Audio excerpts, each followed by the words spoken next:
આજે ward number 13 ખાતે વડોદરાના મેયરના અધ્યક્ષસ્થાને એક સંકલનની બેઠક યોજાઈ, જેમાં સ્થાનિક કોર્પોરેટર અને અધિકારીઓ ઉપસ્થિત રહ્યા હતા। આ બેઠકમાં ખાસ કરીને પ્રી મોન્સૂનની કામગીરી પર ભાર મૂકવામાં આવ્યો છે અને સ્થાનિક લોકોના પ્રશ્નોનો યોગ્ય ઝડપી નિકાલ લાવવા માટેની સૂચના આપવામાં આવી છે।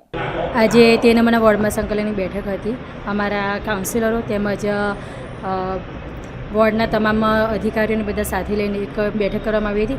જે નાના મોટા પ્રશ્નોની અમારી જે રજૂઆત હતી, કાઉન્સિલરોની રજૂઆત હતી, અને જે કામગીરી કેટલું થયું છે ને કેટલું બાકી છે એના લેવા પર એક ચર્ચાનો વિષય હતો આજે। કારણ કે મારો પોતાનો વોર્ડ છે એટલે મને એકચ્યુઅલી આમ તો ખ્યાલ જ છે કે કેટલું કામ થયું છે નથી થયું, તો પણ એક બેઠક એટલા માટે કરાવડાવી હતી કે સામસામે વાત થાય તો વિષય વસ્તુની એમને જાણ થાય।